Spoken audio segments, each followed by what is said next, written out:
Your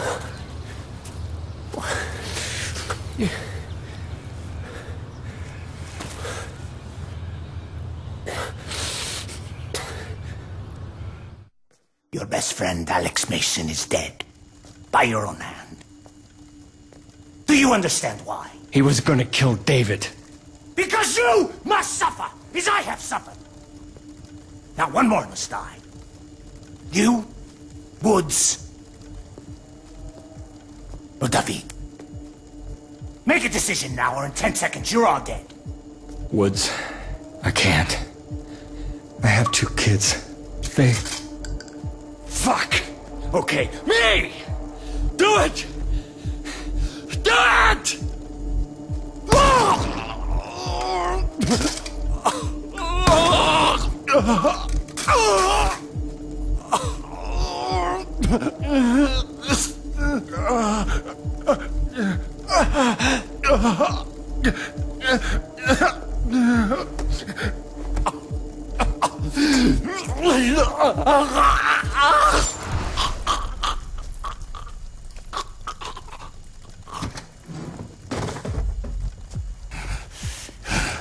Your life will be consumed by absolute loss. Then and only then will you understand what you have done to me.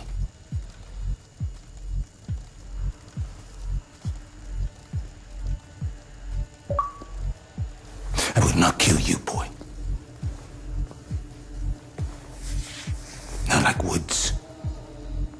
You will suffer with me. And then one day, you will see this pendant again. And you will remember everything you saw and felt tonight. You will remember all the years of anger and pain. And when you do, David, please, come to me.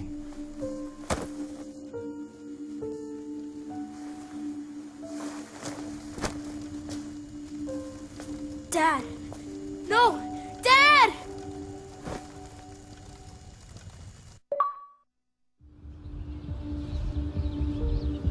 There's nothing you could have done, Frank. It wasn't your fault. Me and your old man. We were the best. And we still couldn't stop him. Well, times have changed, old man. He's going down.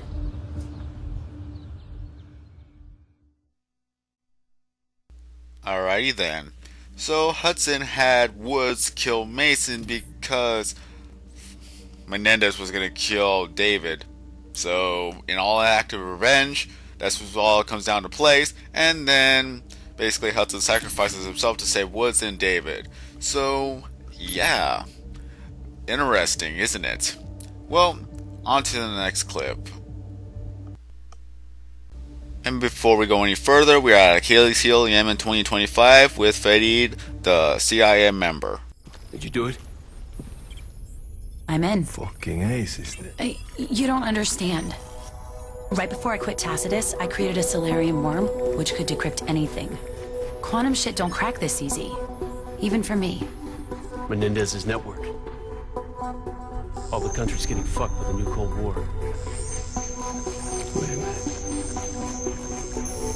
New York, D.C., the Pentagon, Shanghai, Beijing, Hong Kong. Menendez is going to attack America and China, taking out both superpowers at the same time.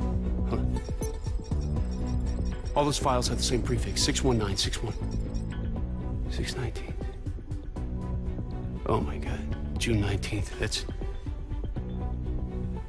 tomorrow. Junio 19. Freedom Day. The abolition of slavery.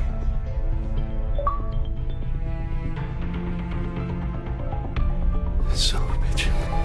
Give me breaks. Admiral, this cyber attack is 619 tomorrow. We have to move on Yemen No, right no, away. No, you have to go in there, capture Menendez for interrogation. You contact Farid and the Yemeni militia.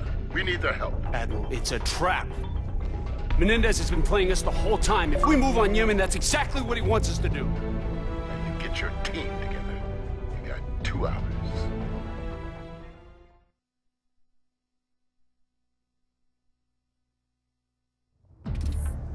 Internal comm link established. I copy, Harper. Our Blue Force tracking is down. We can't ID you as friendly. So no matter what happens out there when the bullets start flying, you cannot blow your cover. Just stay cool. We'll get you through this.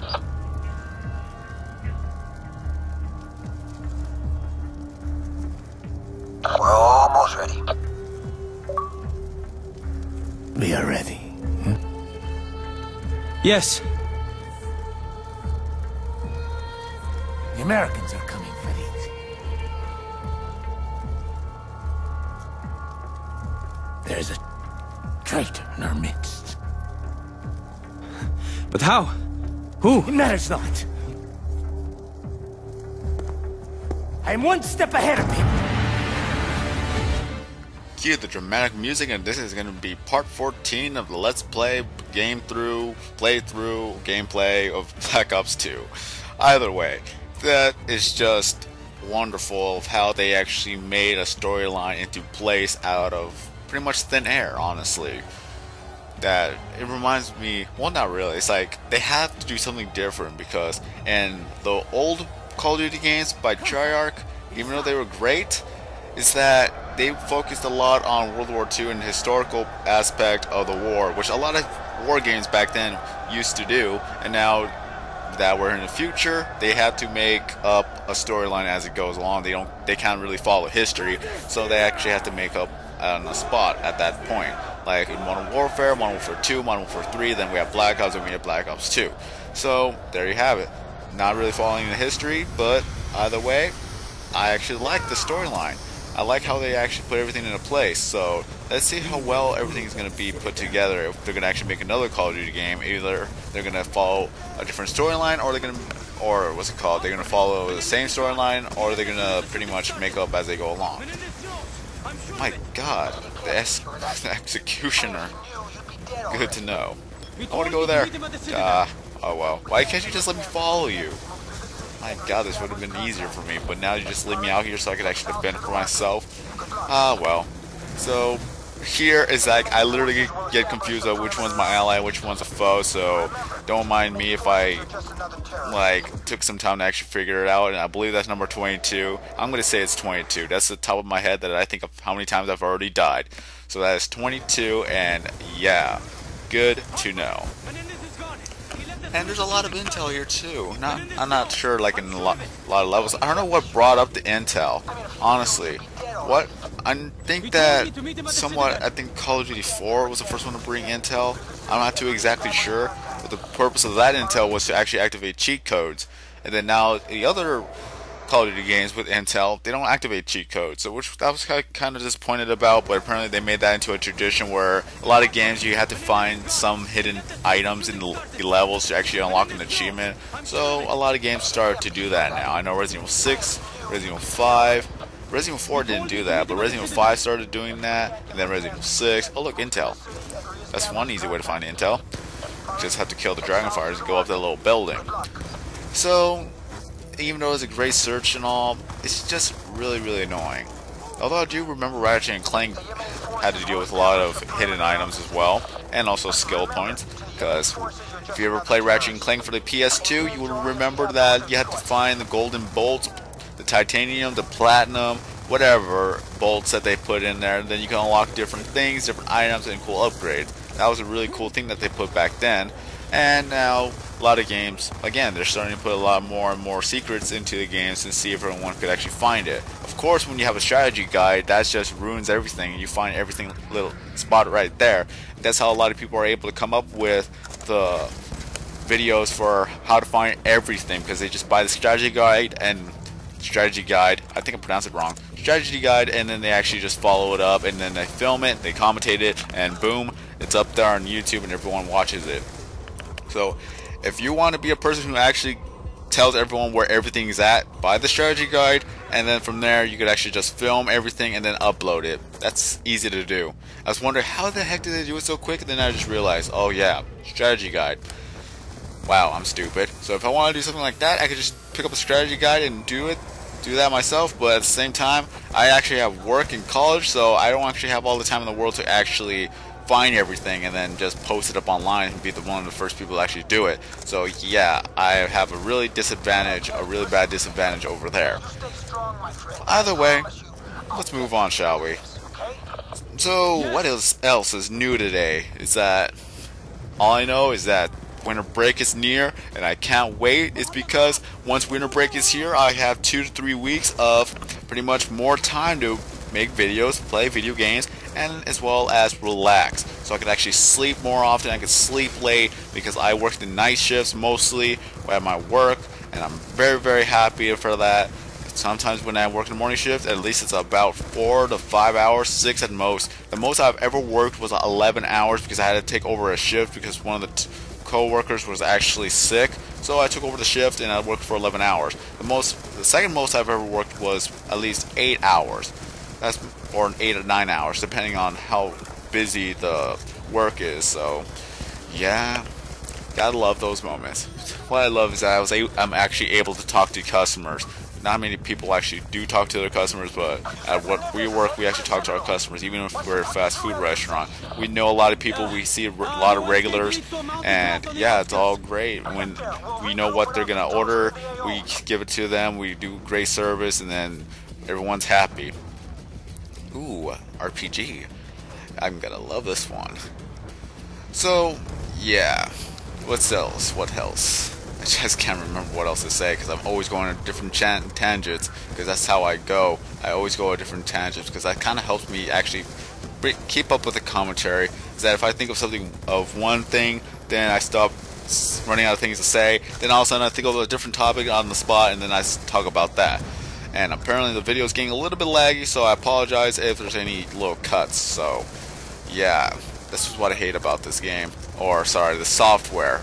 It's always somewhat buggy every time, but you're just gonna have to deal with it. If you know how this works, then you'll know, or you'll understand pretty much the little frustrations I get from actually using the software, because I don't have Sony Vegas, I don't have a Premiere, I don't have no Adobe Premiere, and I just don't have anything else other than Windows Movie Maker. But if I use Windows Movie Maker, there's gonna be a delay in the audio from the game visuals, so I just can't use Windows Movie Maker.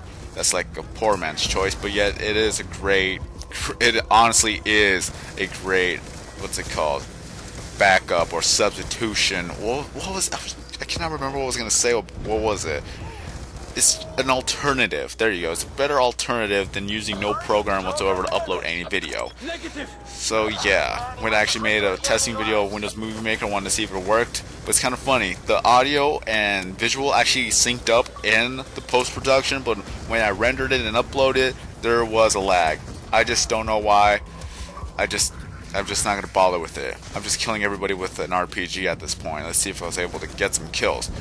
And everyone keeps disconnecting from the party. Why always when I ever actually start recording and I'm in a party, everyone always disconnects? This is truly and utterly annoying. I just don't know at this point. And now we are at where we're supposed to be. There's Menendez. And guess what? Who's at the VTOL ship? The blood of American. I really don't want to talk over this part, but I think I've already extended so many lines that I had to do. So I'm going to have to talk about this, and I'll just tell you what's going to happen, honestly. Basically, Menendez is being a cool guy, brings up the little rocket launcher and just shoots the freaking ship down. Good. And now Harper is in there, of course, and basically they're going to drag Harper out, and this is going to be one of those things you have a choice to do.